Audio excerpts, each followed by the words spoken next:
Neng Aca. Begitulah orang-orang biasa memanggilnya. Ya, ia terlahir dari keluarga yang broken home. Kisah hidupnya pun begitu complicated. Dia bahkan terpaksa harus putus sekolah hanya untuk membantu perekonomian keluarganya. Dan kini dialah tulang punggung keluarga yang sesungguhnya. Dalam usia yang masih remaja, Neng Aca harus memikul beban masa depan adik-adiknya. Bahkan makan mereka sehari-hari pun juga merupakan tanggung jawab Neng Aca. Apapun pekerjaannya, selama menghasilkan uang maka Neng Aca akan ambil. Tidak mengenal kata halal ataupun haram, tetap dia ambil. Sebab itu tadi, bebannya terlalu berat sehingga tidak bisa membuatnya berpikir waras kala itu. Ketika sang ibu sudah mulai berkata, "Cak, beras sudah habis." Atau, "Kakak, besok disuruh melunasi SPP." Ya, itu tandanya Neng Aca harus melangkah dan mulai mengencangkan perutnya agar bisa mencukupi kebutuhan keluarga, tanpa dia pikirkan kebahagiaan dirinya sendiri. Apapun pekerjaan sepertinya sudah hampir Neng Aca lakukan, mulai dari tukang sapu jalanan, tukang parkir, tukang bawa barang, sampai pernah kala itu Neng Aca mencuri telur 1/4 kilo di sebuah warung. Karena kala itu adiknya sakit dan harus makan, sedangkan adiknya ini tidak mau makan nasi sama garam saja. Adiknya kala itu meminta lauk telur, tapi Neng Aca kebetulan tidak punya uang sepeser pun. Apa yang dilakukan Neng Aca memang salah dan mungkin tidak ada pembenaran apapun. Tapi kita juga tidak berhak menjudge sebab kita tidak pernah memakai sepatu yang sama, jadi cukup menjadi pendengar yang bijak saja. Hingga akhirnya Neng Aca pun diterima kerja di sebuah perusahaan penyalur tenaga kerja. Kala itu ia melamar dengan ijazah SMP. Lalu di perusahaan itu dia pun dibekerjakan sebagai cleaning service dan diletakkan di salah satu rumah sakit yang berada di kota Surabaya. Akan tetapi Neng Aca justru malah resign setelah bertahan hampir 3 tahun di pekerjaannya itu. Selain memang ada kendala, pekerjaan itu juga bukan sesuai dengan karakternya, sehingga Neng Aca merasa tidak enjoy setiap kali ia bekerja. Seolah-olah dia malah terasa terbebani di tempat kerjanya, tidak bisa leluasa dalam menggeluti profesinya. Waktu itu dia pun memilih resign. Dia pun lalu mencoba mencari informasi pekerjaan yang baru. Dan karena tidak mungkin jika dia harus menganggur lebih lama, sebab semua orang yang berada di rumahnya berpangku tangan olehnya. Jadi dia tidak bisa terlalu lama berleha-leha. Jangankan bersantai-santai atau berleha-leha, bisa menikmati gajinya sendiri saja hampir tidak pernah. Dan singkat cerita, Neng Aca kali itu mendapatkan info lowongan kerja di sebuah rumah karaoke di area kota Surabaya. Lowongan yang diperlukan saat itu adalah menjadi seorang LC atau pemandu karaoke. Di sini Neng Aca pun tertarik dengan pekerjaan itu, apalagi tidak terikat dan sesuai dengan minatnya, yaitu bernyanyi. Hampir semua lagu dangdut ia kuasai, jadi tidak ada salahnya jika ia mencoba melamar kerja di tempat karaoke tersebut. Pada suatu malam, datanglah Neng Aca untuk melamar pekerjaan. Di situ, kala itu ia disambut baik dengan seorang mami. Ya, mami ini suka dengan wajah Neng Aca, katanya sesuai dengan karakter yang ia cari.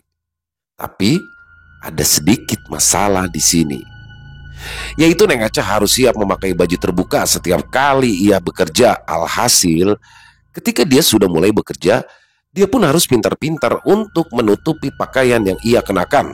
Sebab Neng Aca ini tinggal di area padat penduduk. Banyak sekali CCTV dan toa kampung. Kalau tidak pintar-pintar, bisa dia menjadi gosip di area tempat tinggalnya. Alhasil, setiap ia berangkat kerja, dia pun selalu memakai baju biasa. Lalu, Di pom bensin dekat dengan tempat kerjanya barulah dia akan berganti baju dengan baju-baju yang seksi. Dan setelah itu barulah ia masuk ke tempat kerjanya. Setiap hari kehidupan yang Neng Aca lakukan adalah seperti itu. Tapi dia suka karena semua ini sesuai dengan karakter dan minatnya dia. Jadi dia sama sekali tidak merasa ada tekanan sedikit pun. Setiap kali ia bekerja, dia selalu laku untuk dibungkus masuk ke dalam room. Maminya pun happy mempekerjakan dia. Ya soalnya banyak sekali gadun yang suka dengan body serta suaranya. Tapi di sini Neng Aca bingung. Mengapa ia tidak pernah dibungkus ke hotel? Padahal kalau saja ada yang membungkus dia ke hotel, ya bisa dapat uang jajan ekstra seperti teman-temannya yang lain. Disinilah Neng Aca bingung. Apakah dia kurang seksi? Atau dia kurang hot?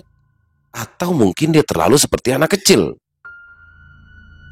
Dan karena didorong rasa penasaran, dia pun lalu memberanikan diri untuk bertanya kepada salah satu rekan kerjanya yang bernama Nonik. Ya, bisa dikatakan Nonik ini ratingnya adalah yang paling tinggi di antara rekan kerjanya yang lain.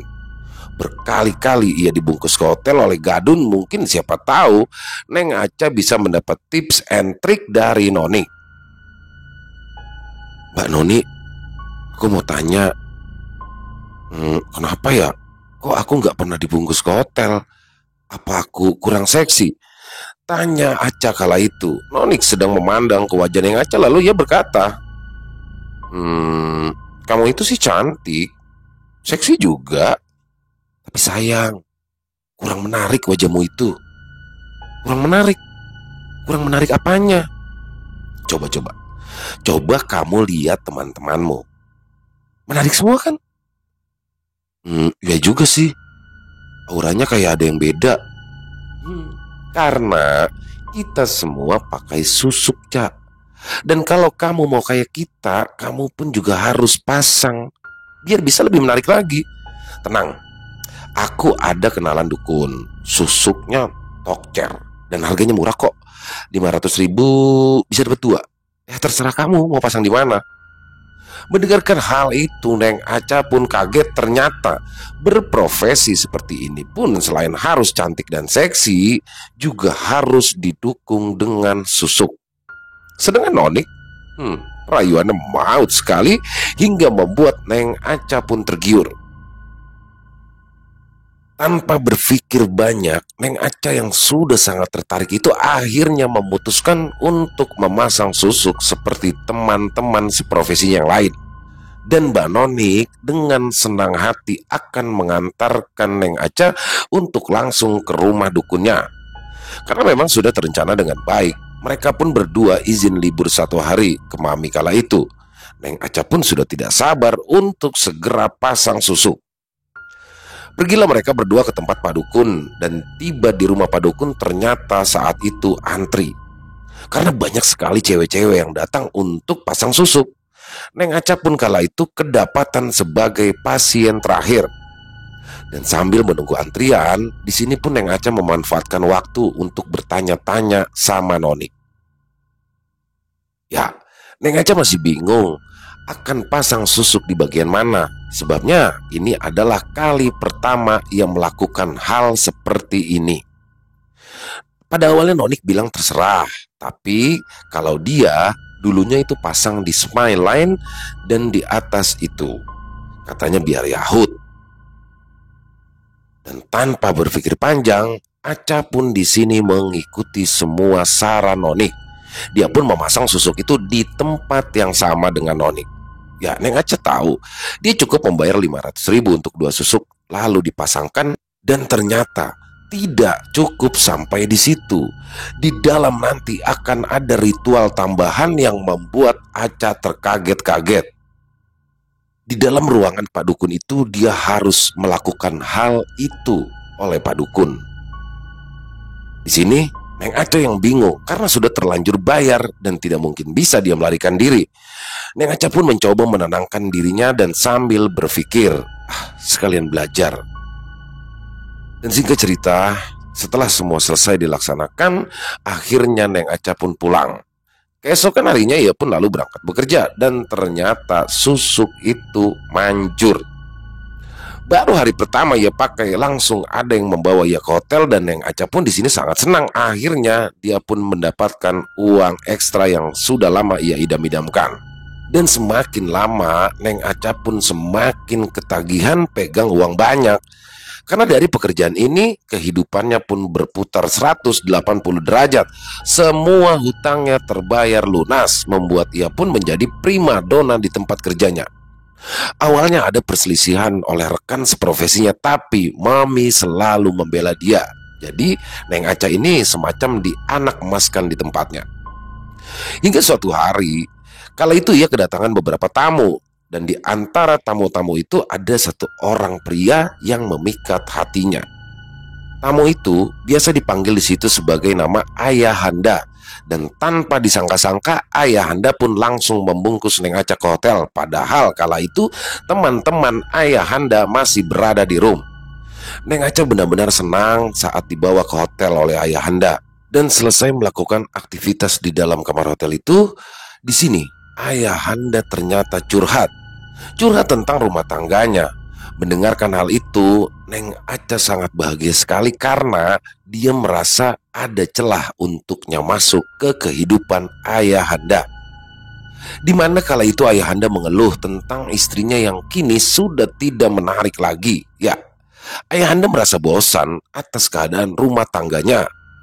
Makanya dia pun lebih sering spend money ke tempat karaoke seperti ini. Ditambah lagi Ayahanda pun berkata seperti ini kepada Neng Aca. Saya pertama kali melihat kamu, saya rasa saya sudah jatuh cinta. Sebagai seorang perempuan pasti Neng Aca di sini kelepek-lepek. Ditambah lagi pada dasarnya Neng Aca memang sudah suka dengan Ayahanda. Alhasil terjadilah perselingkuhan antara Ayahanda dengan Neng Aca. Hubungan mereka pun semakin lama semakin intens. Sampai akhirnya mereka berdua pun memutuskan untuk nikah siri di belakang istri sah Ayahanda. Lalu mereka mengontrak sebuah rumah yang mana lokasinya tidak jauh dari tempat kerja Neng Aca. Setiap harinya Ayahanda pun tinggal serumah dengan Neng Aca, meninggalkan keluarganya yang sudah menemani dia dari bukan siapa-siapa, mengabaikan istri dan ketiga anaknya hanya demi Neng Aca seorang. Seiring bertambahnya hari, Neng Aca pun tidak sadar akan posisinya, membuatnya semakin tamak, ingin menguasai apa yang pernah diperoleh Ayahanda, termasuk sebuah rumah yang ditempati oleh istri sah dan anak-anak Ayahanda. Neng Aca kala itu benar-benar ingin rumah itu menjadi miliknya. Dia pun terus memaksa Ayahanda, tapi Ayahanda awalnya menolak. Ya, di sini Ayahanda mencoba merayu Neng Aca jika biarkan saja rumah itu ditempati oleh istri dan anak-anaknya. Tapi Ayahanda di sini berjanji akan membelikan Neng Aca rumah baru. Tapi di sini Neng Aca tidak mau dan terus memaksa. Puncaknya Ayahanda pun pulang ke rumah istri sah. Bukannya memperbaiki hubungan rumah tangganya dengan sang istri sahnya, Ayahanda justru di sini malah mengusir istri dan ketiga anaknya dari rumah itu. Hal itulah yang semakin membuat dendam di hati anak pertama Ayahanda. Dendam yang semakin lama semakin membara. Dendamnya kepada istri siri bapaknya ini semakin lama semakin besar. Anak sulung Ayahanda pun langsung bergerak cepat mencari informasi seputar Neng Aca, hingga dia pun mendapatkan informasi dari seseorang jika istri siri dari ayahnya ini bekerja di sebuah tempat karaoke. Dan singkat cerita, datanglah ia ke tempat karaoke tempat Neng Aca bekerja karena anak Ayahanda ini ingin tahu siapa istri siri Ayahanda ini, seperti apa rupanya kok sampai bisa membuat hancur kehidupan keluarganya yang dulunya harmonis baik-baik saja. Dan ketika sampai di tempat karaoke, anak Ayahanda kala itu bertemu dengan Noni. Kesempatan emas buat anak Ayahanda untuk mengorek-ngorek tentang Neng Aca kepada Noni.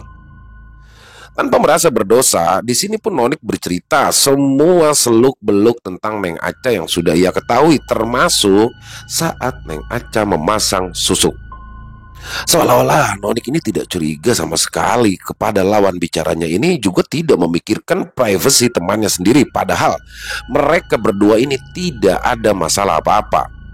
Dan berdasarkan informasi itulah, anak sulung ayahanda pun mengantongi informasi seputar Neng Aca. Lalu anak sulung ayahanda ini mulai mendatangi seorang dukun untuk mengguna-guna Neng Aca. Kamu mungkin bisa mendapatkan bapakku dengan cara yang tidak baik, maka kamu harus merasakan sakitnya jika berada di posisi ibuku, batin dari anak ayahanda. Wallahu alam. Semenjak saat itu, Neng Aca pun merasakan jika ada yang aneh dengan dirinya setiap hari, seperti ada saja orang yang mengawasi, padahal di rumah kontrakan dia sendirian. Hingga sampai-sampai dia pun berasumsi jika rumah kontrakannya ini berhantu, yang membuat dia makin memaksa ayahanda untuk mengambil rumah itu. Anak sulung ayahanda pun semakin beringas mengirim serangan kepada Neng Aca. Neng Aca dibuat sakit, wajahnya dibuat tidak menarik lagi karena susuknya tiba-tiba saja terlepas dengan sendirinya. Dan gara-gara itulah ayahanda kini sudah tidak tertarik lagi dengan Neng Aca dan justru malah meninggalkan Neng Aca. Ditambah posisi Neng Aca waktu itu juga dibuat tidak bisa berjalan dan hanya terbaring lemas di atas ranjang. Pada akhirnya dia pun dihubungi salah satu adiknya untuk menemani dia di kala kondisinya yang seperti ini. Hati Neng Aca hancur bersamaan dengan rasa sakit yang ia terima karena kiriman tersebut. Beruntung, adik dari Neng Aca ini punya teman yang bapaknya seorang ustadz yang bisa menyembuhkan hal-hal seperti ini. Neng Aca pun lalu meminta tolong untuk dipanggilkan beliau. Dan singkat cerita, teman adiknya dan bapaknya pun datang. Dari penjelasan bapak inilah Neng Aca tahu, padahal ia sendiri belum sempat cerita apa-apa ke bapak ini, tapi bapak ini sudah tahu semuanya. Neng Aca pun hanya bisa menangis, dan kala itu dia disuruh berjanji untuk berubah dan taubat, memperbaiki segalanya dan meninggalkan masa lalunya yang kelam. Neng Aca pun setuju karena memang dia juga sudah berniat untuk resign dari rumah karaoke itu. Mulailah prosesi pengobatan Neng Aca dilakukan. Tidak berjalan dengan mudah dan membutuhkan waktu yang lumayan lama, tapi alhamdulillah semuanya membuahkan hasil. Neng Aca berhasil sembuh dari santet tersebut dan dia bisa menjalani kehidupannya seperti sedia kala. Dia pun tak lupa untuk menepati janjinya sebelum benar-benar pergi dari rumah kontrakan itu. Neng Aca sempat mendatangi rumah ayahanda untuk menemui istri sah dan anak-anaknya, guna meminta maaf sekaligus berpamitan. Awalnya Neng Aca mengalami penolakan dan kata-kata makian maupun cacian. Tapi hati istri sah dari ayahanda begitu baik, sehingga beliau pun memaafkan dan meminta agar Neng Aca untuk tidak lagi datang ke kehidupan mereka. Neng Aca pun mengiyakan meskipun hatinya kala itu terasa sakit melihat sikap ayahanda yang seperti itu. Akan tetapi rasanya semua sudah cukup. Kini Neng Aca pun harus memperbaiki semuanya sebelum terlambat. Dan alhamdulillah Neng Aca kini sudah berubah. Mari kita doakan agar terus istiqomah dalam hijrahnya. Amin. Pelajaran berharga yang bisa kita ambil adalah jangan pernah curhat masalah rumah tanggamu kepada orang lain, sebab berawal dari situ bisa muncul bibit-bibit perselingkuhan. Masalah rumah tanggamu cukuplah jadi pembahasan antara kamu dan pasangan saja. Jangan sampai malah membuat celah untuk orang lain masuk ke dalam rumah tanggamu. Dan sekali lagi untuk Neng Aca, semoga istiqomah di jalannya. Amin. Selesai. Wow, ini kisah yang luar biasa ya. Jadi ini baru pertama kalinya kita membawakan kisah seperti ini. Jadi mohon maaf ya buat teman-teman mungkin yang ada kata-kata saya yang kurang berkenan, tapi ini udah banyak yang saya ini ya, dari kata-kata yang saya sudah banyak yang saya rubah ya agar lebih sopan. Tapi memang menarik, dan di sini banyak sekali hikmah yang bisa kita ambil, banyak sekali pesan dalam kehidupan kita ya, pesan moral. Dan relate ya, hal-hal seperti ini tuh relate dan sering terjadi. Jadi di akhir tadi pesan pesannya jelas ya, bahwa jangan pernah curhat, apalagi kepada lawan jenis, curhat tentang rumah tangga ya. Kepada lawan jenis itu akan memberikan celah dan menimbulkan bibit-bibit dari perselingkuhan. Jadi buat siapa aja, buat buat istri maupun suami, ya udahlah, kalau memang punya masalah keluarga mungkin bisa diomongkan baik-baik, atau seandainya mau curhat ke temen ya temen yang inilah ya, jangan yang lain jenis gitu. Dan sekali lagi tadi di awal kisah ya, sekali lagi permasalahan ekonomi akhirnya membawa seseorang ke jurang kegelapan ya.